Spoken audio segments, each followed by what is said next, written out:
polarized and you're always politically woke and all that stuff.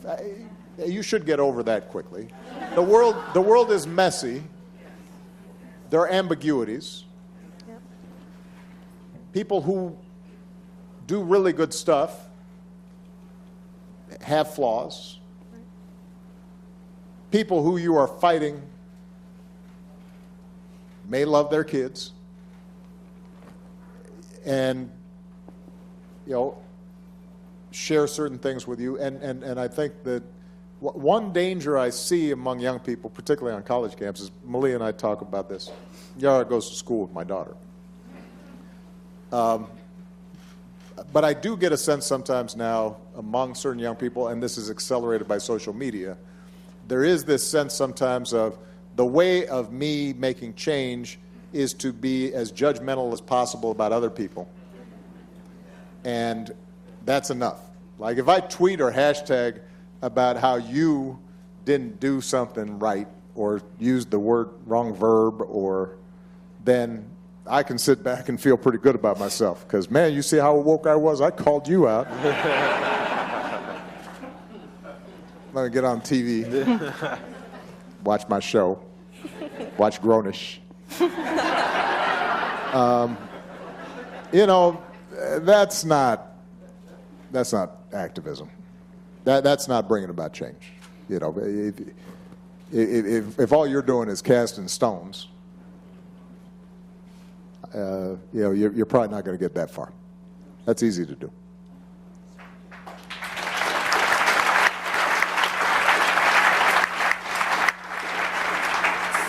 I think speaking about the importance of media and social media being like a cornerstone of that, there's also this large move of the importance of narrative, which actually ties into what Mimi had wanted to ask. She could be like that's a what I was host. thinking. This is Oprah-level segues. This is really good. You see how she's working it? Go ahead. Thank you for that Very transition. Hello. So, given our theme for this year's summit and how place reveals our purpose, the arts and film in particular can influence our purpose as a nation. So, what is a film that has greatly impacted you? And can you provide advice to young leaders and filmmakers like me on how to leverage their craft to help shape our future? Wow. Well, we were talking about this a little bit backstage. There's a reason why we want to incorporate the arts into the Presidential Center. Right.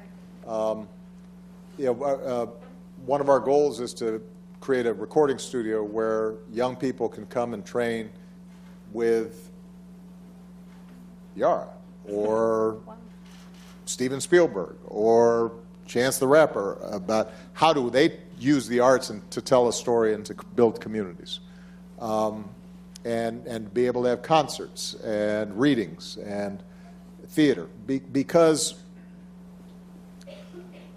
most social change starts with a story. We go back to 1963 or even further. The reason the civil rights movement got all that it accomplished was not because John Lewis and SNCC workers had an army behind them. At first, they didn't even have the laws behind them. But they did have a story behind them. A story about do unto others. And a story about we're all God's children. And a story about justice rolling down like waters. And righteousness like a mighty stream. There was a story that they tapped into, and it proved to be more powerful than armies and billy clubs and dogs.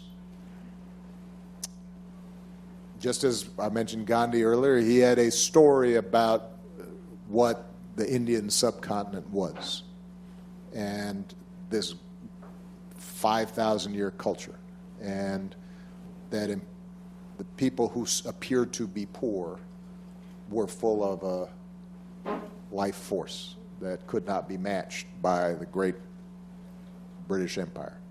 Right? Stories start things off. The Berlin Wall comes down, no missiles are fired. The other side had a better story. So our goal is to make sure that the Presidential Center incorporates that understanding of stories. Now, to your question about I'm going to broaden it not just to films because I'll tell you, when I was a black kid growing up in Hawaii, films that influenced me were like Shaft influenced me.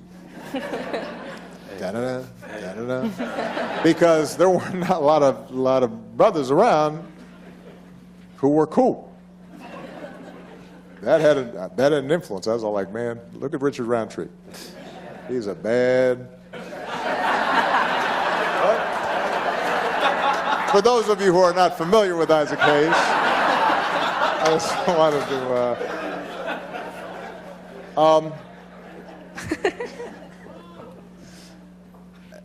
I probably the things that changed me the most were novels or essays, right? James Baldwin's The Fire Next Time, or the autobiography of Malcolm X. There were books about the complexities of politics and change and how individuals get caught up in society. Books like All the King's Men by Robert Penn Warren or In Dubious Battle by John Steinbeck. There were books like Song of Solomon by Toni Morrison that changed my understanding of the beauty of a very specific place that people may not see, or the beauty of lives that are forgotten. Or there were books like, some of the most powerful things that changed me were books of people who were not like me, right? So I read The Golden Notebook by Doris Lessing. It's a novel about a woman of British background in South Africa who moves to London back in the 60s and 70s. But it was one of the early books to show women as not the love interest or sidekick, but as somebody who's complicated and challenging her roles and feels agency, and it helped me get out of my own, stuff, because that's the only problem with, you watch Shaft and then that doesn't necessarily help you with how you think about women, right? There's all these ambiguities that you got to figure out. That's the thing about the arts, right? If you are reaching out and looking at enough different stuff, right. I started reading Latin American writers, like Cortázar or Fuentes or Rulfo, right? And suddenly you realize, in Mexico or Argentina, they're going through stuff I'm going through. That's right. That's interesting. Yeah. So that stuff is probably what changed me the most. I will say, but I mentioned Shaft, but it could have been a whole host of things. Sidney Poitier, or for African Americans of my generation, representation of black men in positions of authority, or for black girls, seeing like Diane Carroll recently died. She had a show on television, first black woman who had a show where she wasn't just a maid or the help or the best friend of, but was actually the central figure. That stuff ends up being important. And so when you think about the arts in whatever community, thinking about how are kids imagining themselves. I was going through our house. We found an old book my mother used to read to me called The Snowy Day. Some of you know, see, everybody went. Yeah. For those of you who don't know the book, it's just your classic children's book. It's about a little boy. He runs out. It's winter. He wants to build a, snowman. He gets like this snowball, puts in his pocket. He gets really close to it. It melts. He's a little sad about it. It's a very simple story. It's sort of a collage. My mom read it to me when I was like 3 or 4. But it's the first children's book by a major publisher. The little boy was black. Wasn't commented on. It wasn't like, oh, ghetto boy, you are in the snow. It was like, no, it's just a boy going on. He happened to be black, yeah. I didn't even remember it until I looked at the book years later, and I was like, that's probably important. So I that's how art moves me. In fact, going to children's books, I've said this before, I believe this. I think pretty much everything you need to know is in Dr. Seuss books.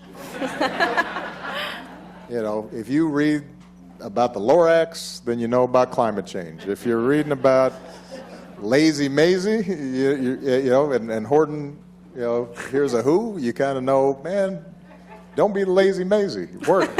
It's Dr. Seuss covers most things.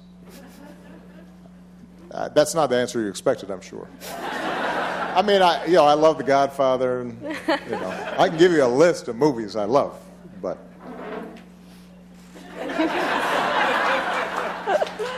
All right, what else is there? How are we doing on time? Yeah? Just a little bit.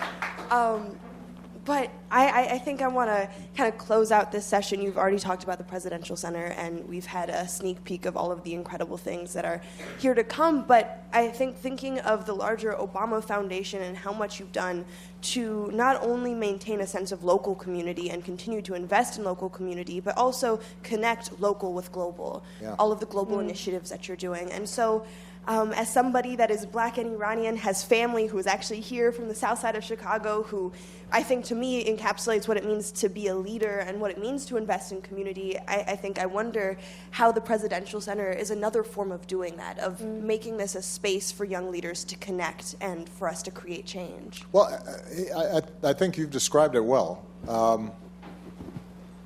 But Michelle and I, when we decided what are we going to do next, there are a bunch of issues we care about, and we'll work on, but the most important thing we figured we could do is pass the baton to as many people as possible and cultivate as much talent as possible at every level.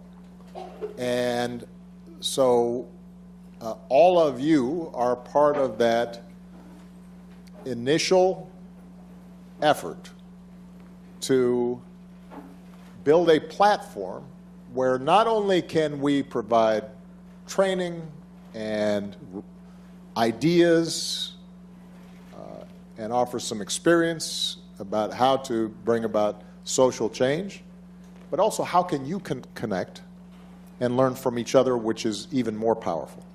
And how can you make sure you're not alone? And how can you recognize how your work connects with somebody maybe on the other side of the country or the other side of the world, or maybe just on the other side of the city.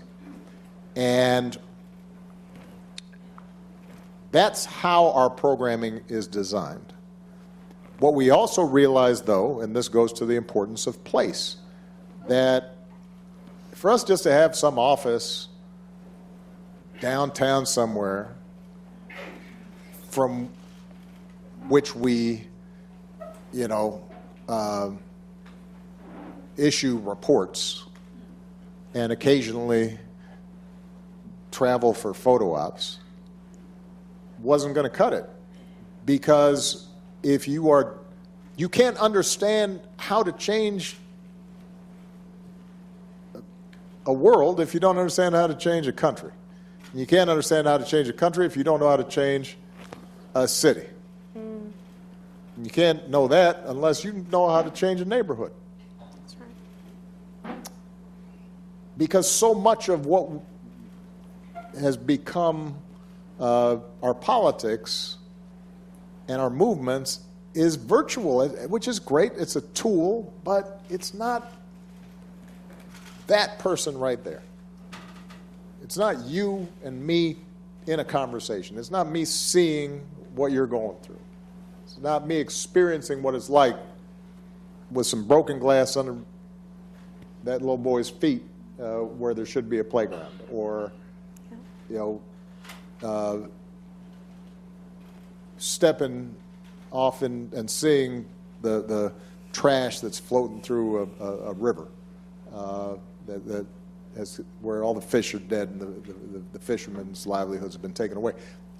You have to know that. So our thought, okay, we got to have a place, and our place had to be the place where I came of age, and where Michelle was born and raised, and where our babies were born, and where we got married, just down the road, and where I taught law school, and Michelle was a dean, and where I ran my first campaign.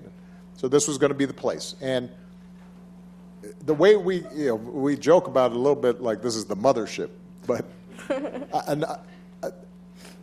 another way of thinking about it is we want this to be a university for activism and social change, and a convening place for reimagining how we solve the problems that your generation will confront. And we will connect with satellites and nodes and branches all around the world, but this is going to be the heartbeat. This will be the beacon from which we are sending out a signal that the values we believe in are shared, and that they're strong, and that they can overcome those who would try to undermine them, and that we can make progress. And the great thing about Chicago, and the South Side of Chicago in particular, is the same hunger for change and hope and progress that exists in communities and neighborhoods all around the world. That same hunger exists here, and the same barriers that exist around the world. People who are greedy, or powerful people who are abusing their power, or neglecting places because they're not historically populated with the people in power care about. Or what? This is a laboratory for us to be able to make those changes. That's right. And as I indicated earlier, we can also use the center as a driver and an example of the kinds of changes that and others were talking about in terms of creating economic opportunity and jobs. And by transforming that landscape and connecting it to other places, it becomes not just we're talking about change, we actually have a concrete manifestation of it. So that's our goal. And our hope is, though, most importantly, that this then becomes the center around which people like Samira and DeAndre and you and Mimi and I, that because you have 1,000, 1,000,000 counterparts around the world. Maybe not as advanced as you are on their journey, but they feel what you feel. And our hope is that over time, what starts off with 1,000 grows to 10,000, grows to 100,000, grows to 1,000,000 of young people who are connected and know each other and have a place that they can always use as home base for the work that they're doing. And if they get in trouble in their country, they've got suddenly an activist network of millions of peers who are going to say, hey, what's happening there? And if they need to help advertise an issue that's important, like human trafficking, suddenly We're pulling everybody together. Wow. That's the goal. Plus, we'll have some really good concerts here. And some, some pretty fun parkland. And because I said earlier, if you're looking for easy, you came to the wrong summit. Some of this stuff also has to be fun. Michelle reminded me often that, and she still teases me about, like, oh, if it's fun or it tastes good, he doesn't want it.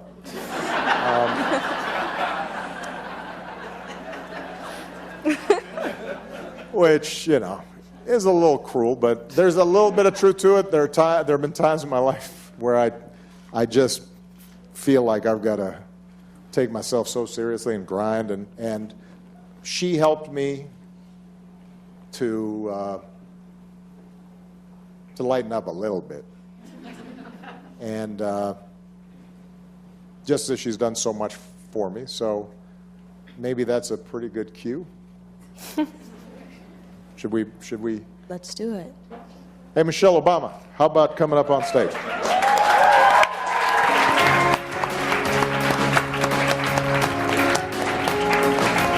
Oh, did we catch her? Oh, here she is.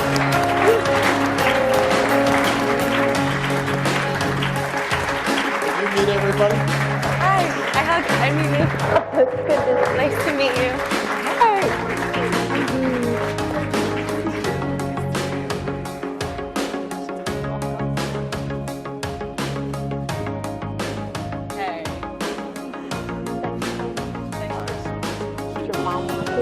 Yes, she is. She called me. So I had to bring Michelle up on stage just because you all wanted to see her again. But also because we just wanted to take this opportunity to say thank you. First of all, how smooth was Yara as a moderator? Great. Please give her a big round of applause. How remarkable were the members of our conversation? They were outstanding.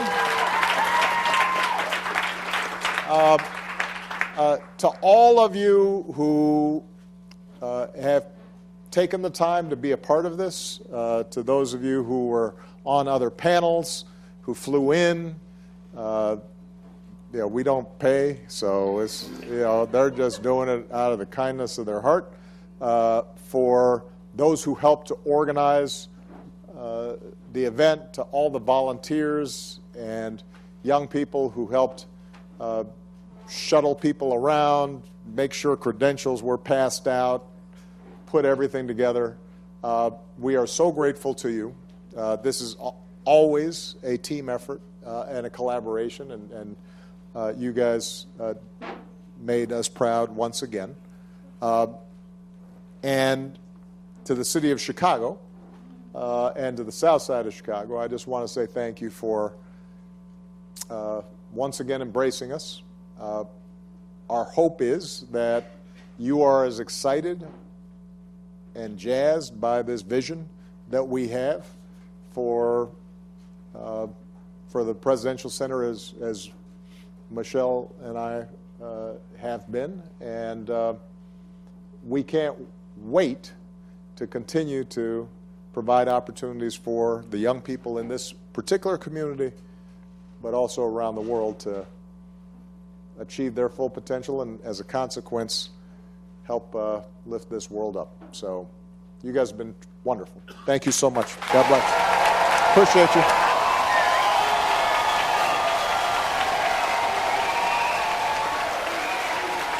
Thank you so much.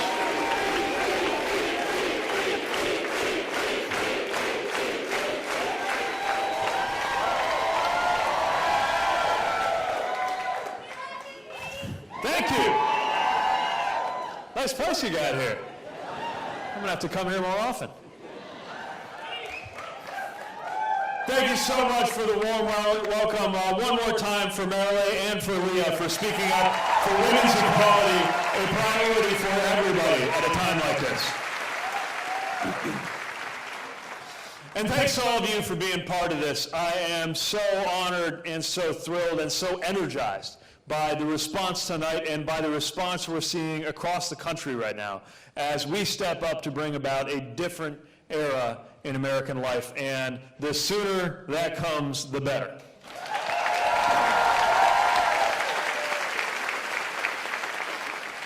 We have been connecting with voters across the country and in the early voting states, and it all starts with this simple idea, which is to picture, and I mean really picture, the first day when the sun comes up over the United States of America and Donald Trump is no longer in the Oval Office.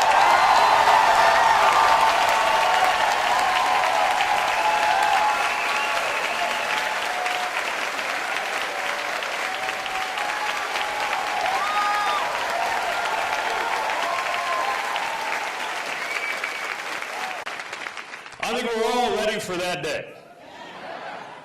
And there's going to be a sense of just plain relief that we're not going to wake up in the morning wondering what the commander-in-chief tweeted.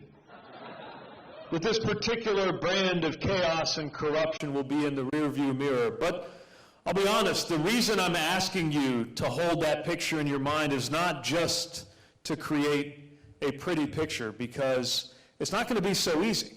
Yeah, things will be a lot better than they are at this moment, but I'm asking you to really think about what it's going to feel like that day.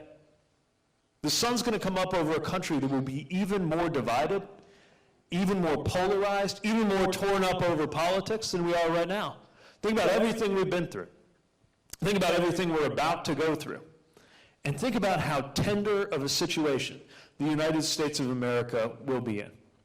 And so much will depend on what the next president does that first critical day and the days that follow. We're going to have to bring together a nation that is dangerously divided. We're going to have to heal this country. And yet, healing won't be enough, because we're also going to have to deal with the issues that got us here in the first place. From an economy that looks good in terms of the numbers on a page, but doesn't actually benefit nearly enough Americans, to a climate crisis that has gone from a theory to a prediction to an observation to an emergency in a few short years. All these issues in our economy and our democracy have brought us to this point. Because if things were going along just fine, a guy like Donald Trump would never have got within cheating distance of the Oval Office in the first place. His arrival is a symptom of a deep, deep issue in the United States of America.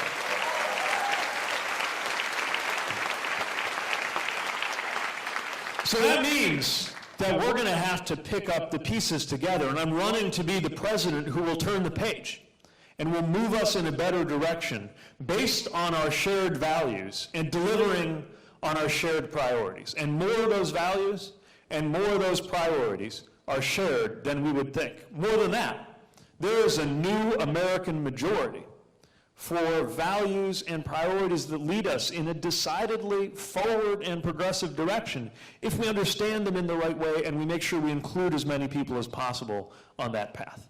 I'm thinking about values like love of country, but not the cheap nationalism that hugs the American flag, sometimes literally, or throws a military parade in order to prove something. I'm not talking about that.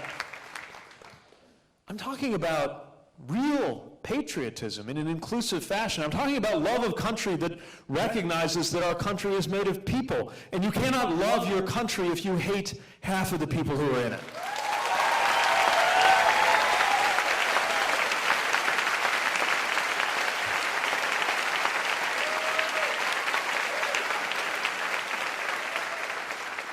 I'm talking about a love of country that recognizes that defending our nation means defending our nation's values.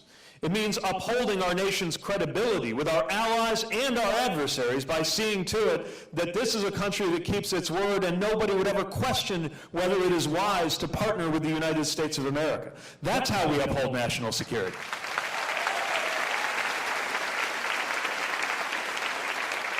And it means honoring those values here at home. It means recognizing that that flag stands for so much. Among other things, it stands for the idea that we are loyal to the Constitution, not to any one politician. And that when somebody blows the whistle on official misconduct, that is an act of loyalty to the republic for which it stands. and should be honored and protected as such.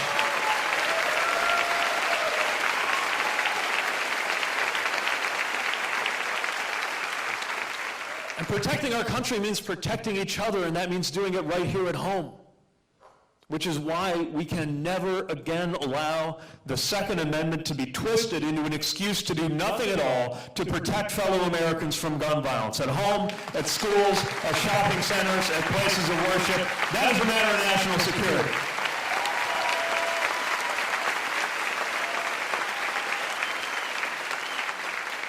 Protecting our country means protecting our future. It means protecting a new generation that is alive today and the generations to come. And that is why the time has arrived. In fact, it's long past time for us to treat climate change and climate disruption as the global security threat of our time and mobilize to do something about it together. Together.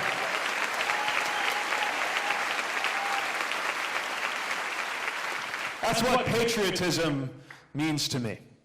These are values that could bring us together instead of being used to wedge us off against one another. Another one on my mind a lot right now is faith.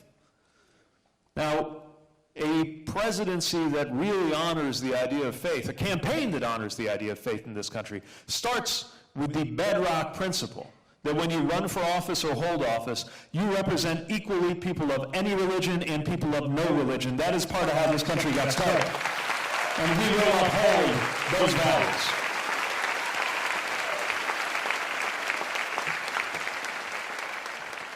But I can also offer to those who are guided by religious principles when they decide how to vote, that when I am in the White House, you will never have to look upon the White House and ask yourself, whatever happened to I was hungry and you fed me, I was a stranger and you welcomed me, whatever you have done to the least of these you have done to me. People of faith had a choice in this election.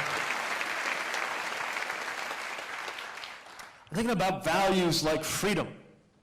But again, not the way freedom has been captured by some folks in politics today, as though all it takes to make people free is to get rid of every regulation and tax you've ever seen. I'm not interested in Amazon's freedom to not have to pay any federal income taxes at all. That's not what I'm talking about.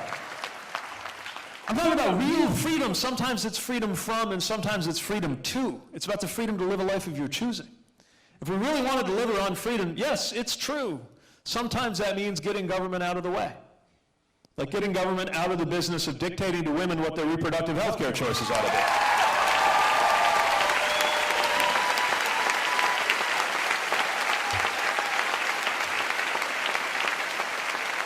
That's freedom. Then again, sometimes it means insisting that government deliver. It's not about how big or small it is, it's about whether it's getting the job done. And that is why the time has come to see to it that every American who wants it can get health coverage. Medicare for all who want it.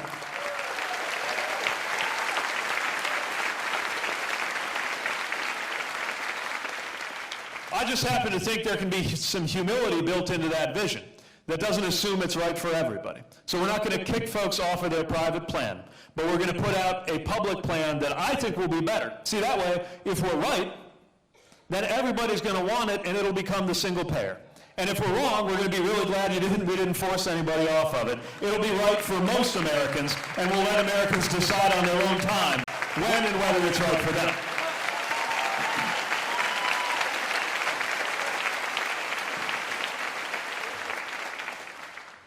Even democracy is a value. It's not just a system. It's an idea.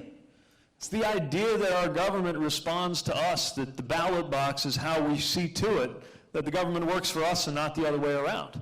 We can't really say we're living up to the value of democracy if dollars can outvote people, or districts can be drawn to where politicians pick out their voters instead of the other way around. We've got to fix that in the name of our shared value of democracy.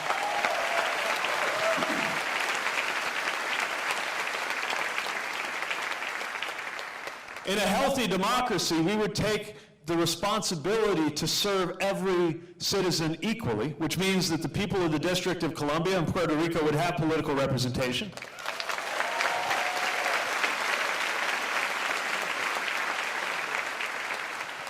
And we might even go so far as to say that your vote in Massachusetts and my vote in Indiana should count by establishing a national popular vote and giving the presidency to whoever got the most votes.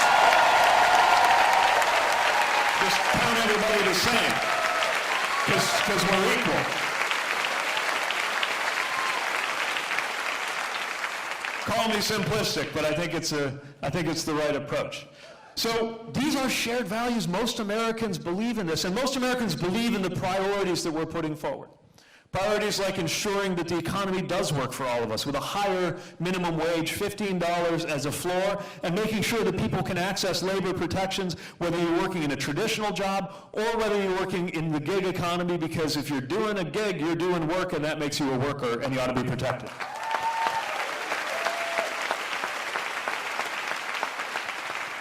It means ensuring that we do something about systemic racism in this country before it drags down the entire American project. That's why it's time for the Douglas Plan.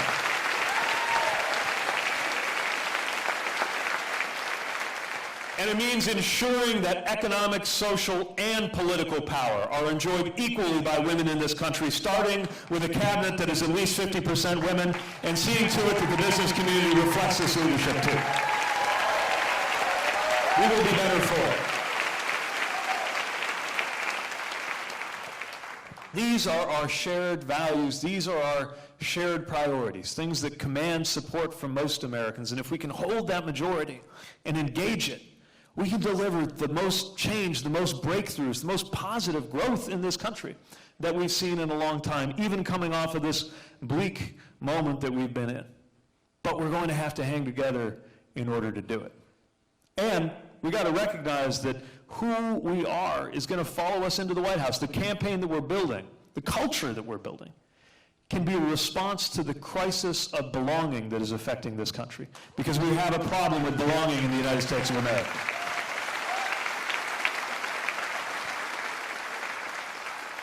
In different ways, for different reasons, different people are being told they don't belong. You don't belong because of where you came from. You don't belong because of how you worship. You don't belong because of who you love.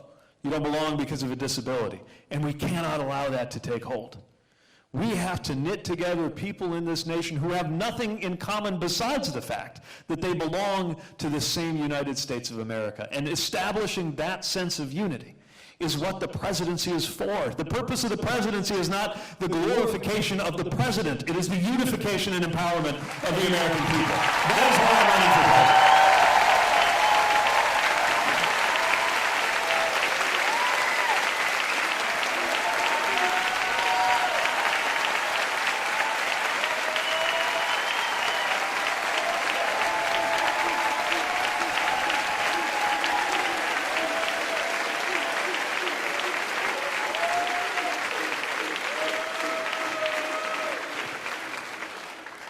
Well, I feel like I might be winning you over on some of these ideas, so I'm going to quit the monologue while I'm ahead, and I'd like you to welcome an extraordinary leader from our generation who is doing great things right here in the state of Massachusetts, to be your voice, to read and share questions gathered from the audience.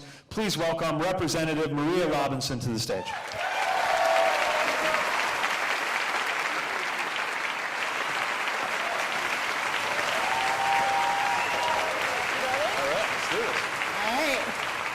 Let's do this. We did this last week and we had a lot of fun. I expect good handwriting from all of you. What is the greater threat to our country, the current president of the United States or climate change? Ooh. Let's hear it. It's a choose your poison kind of question. Is the questioner here, the person who set up that unpleasant? Oh, there you are. Hi. Yeah. Well, I'll say this, I think climate change is going to be with us for longer.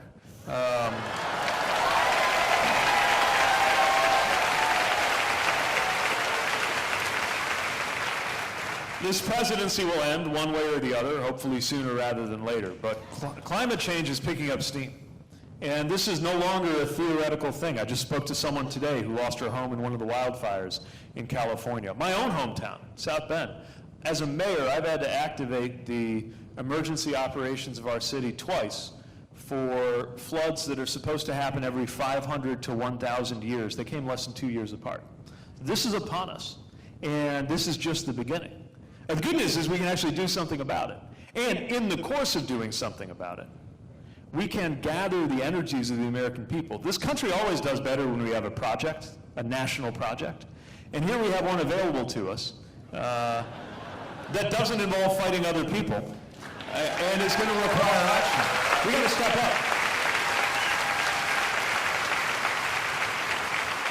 Of the two, it's going to be the harder one to deal with, but also the more rewarding once we actually get there.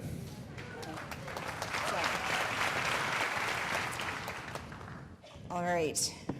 My mother is a middle school special education teacher, but still struggles to pay rent in a rural town.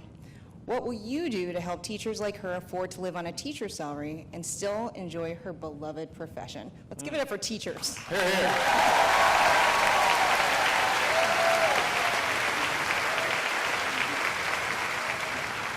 Great question. Are you here? Questioner, give a wave if I can, or a little holler. Oh, over in the, right in the middle. Right in the middle. There you are. Hi. First of all, make sure to thank your teacher for us, your mother. The first thing I would say is help is on the way, beginning with a Secretary of Education who believes in public education.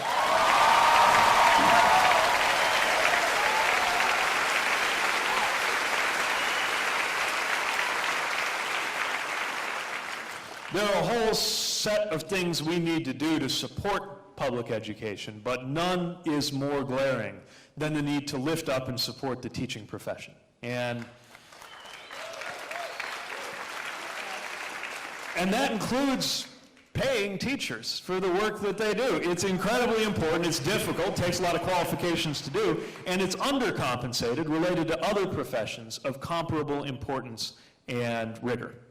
And I'm not just saying this because I married a teacher, by the way, although Chasten gives me an education about education every time I see him. But I'll tell you this, he earned more when he, and don't get me wrong, I think it's really important that we support and pay well people in every field of work, but he earned more doing odd jobs while he was in grad school to become a teacher than he did as a teacher after he got his master's degree. And for the first time, a majority of teachers tell surveys that they would recommend against their kids becoming teachers. That is bad news for the United States of America. We got to turn that around. And if we would honor our teachers just a little more like soldiers and pay them just a little more like doctors, this country would be a much better place.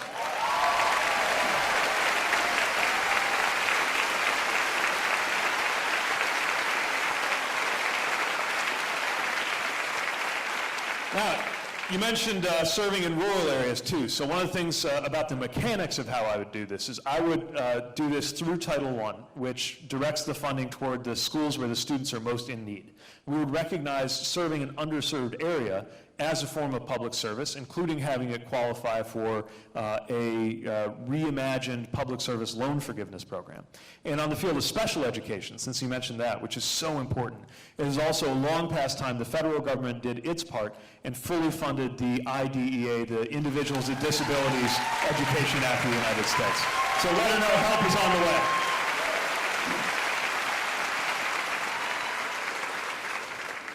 This shouldn't shock you, but I think this crowd likes when you deep dive into things. All right, we'll do it. You know, just a little bit. Deep dive. I think you went to school here, around here, right? Do something? Yeah, any of my Harvard folks in the house? All right. Some Notre Dame folks in the house? That's a fair fight. All right. Some of us went to the school down the street from Harvard, so. I've heard of it. All right. I might be the clear winner here. All right. What is your plan for rebuilding infrastructure? Aha. Let's do it. This is a favorite subject for any mayor in America. Is a questioner here? Hey, potholes. The natural mortal enemy and prey of the American mayor is the common American pothole. So I hear you. And we're very close to a crisis on infrastructure because of the systematic disinvestment. Now let me make a confession, which is that Donald Trump fooled me. He didn't fool me about much. But it fooled me about this. I figured when he took office, they really would do something with that infrastructure plan they were talking about because both parties wanted it. It would be really good politics, and it would goose the economy a little bit ahead of re-election. But when they came out with the actual plan, their plan for infrastructure was to have us, local and state governments, do all the work, which is kind of how it already works now. We do most of the funding. And what that means in practical terms is in a place like South Bend, I've got enough resources to repave every lane, mile of street we've got every 75 years or so. The only problem is nobody's invented an asphalt that lasts more than about 10. And it's not just streets, which we think about a lot, and the things that get a lot of the attention, like trains and airports. It's also in bridges. It's also what's underground, water and wastewater. One of the things you learn as a mayor is, by design, if everything's going fine with water, nobody thinks about it at all. Part of your freedom, part of your experience of American freedom, is that it did not cross your mind this morning as you poured yourself a glass of water, whether it was safe or not, whether it was going to poison your family or not, because it's designed to be something you could take for granted, until it isn't. And we saw the poisoning of families, children, mostly children of color, in Flint, Michigan, and it's not the only place where people's lives are being harmed or destroyed by lack of infrastructure. So what are we going to do about it? Well, quite simply, we will not be able to fix this problem without federal funding. If China can mobilize trillions of dollars just to make friends by investing in infrastructure in other countries around the world, I'm pretty sure our national government could be doing a much more ambitious job of investing in water, wastewater, streets, bridges, trains, airports, and the other elements of key infrastructure in the United States. And when I'm president, we will.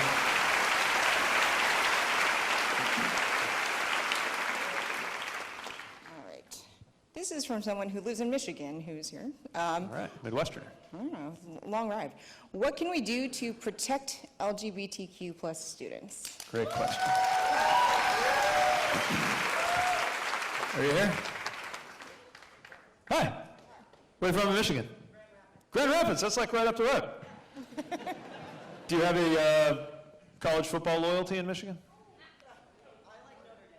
All right, good. There we go. All right.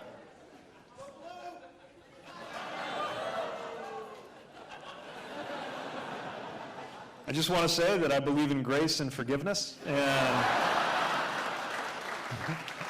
I forgive you for what you all did to the Irish in Ann Arbor the other day. It was rough. Anyway, look, I think we've allowed a narrative to take hold for some people that we reached equality when we got marriage equality as the law of the land. And don't get me wrong, marriage equality is a fantastic step forward. And by the way, thank you to Massachusetts for being among the states that led the country.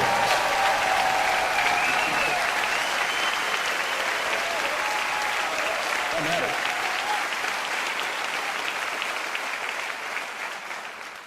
If you could have told me when I was just a little ways up the river, trying to figure out who I was, that 15 years later, I could be standing here, married, and a serious candidate for the American presidency, I would not have believed you.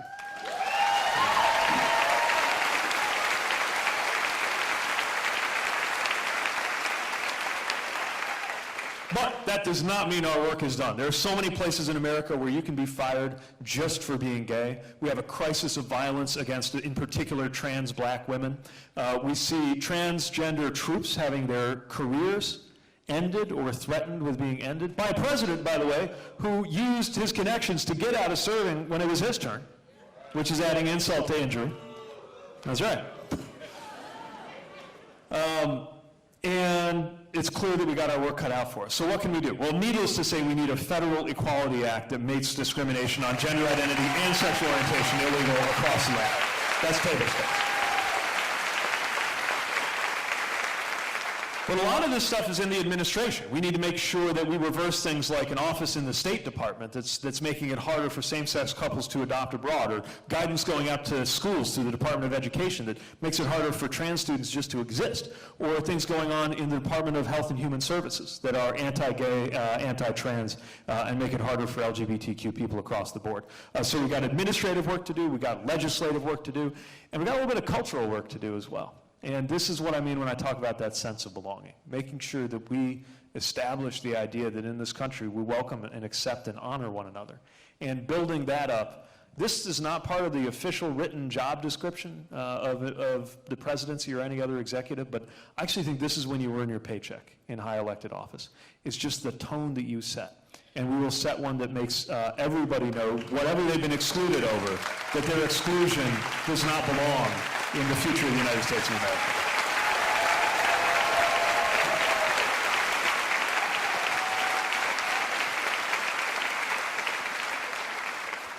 All right, we'd like to mix it up with some fun ones in between the substantive policy. So, Tracy wants to know, what is Truman going to be for Halloween?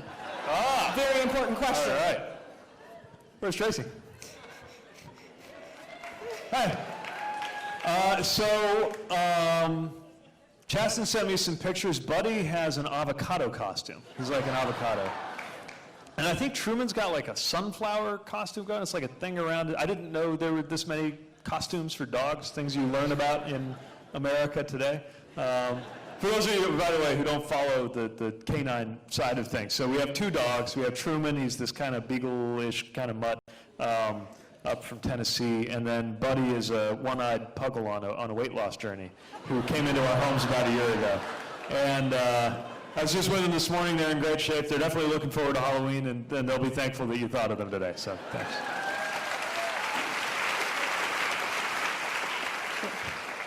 All right, bringing it down a little bit. Mayor Pete, how do you plan to address the opioid crisis in this country? So I know that this has affected so many lives in Massachusetts, in New Hampshire, just as it has in places like Indiana. And people in my life have been lost to this crisis. And I believe it stems in part from that crisis of belonging I was talking about, because there are so many people who are self-medicating now because it is not clear to them where they fit. But it's also the consequence of some specific actions that some specific companies took in order to make a buck. And it's why we're suing them in the city of South Bend, and there needs to be accountability on a nationwide basis for anybody who actively and knowingly contributed to this problem.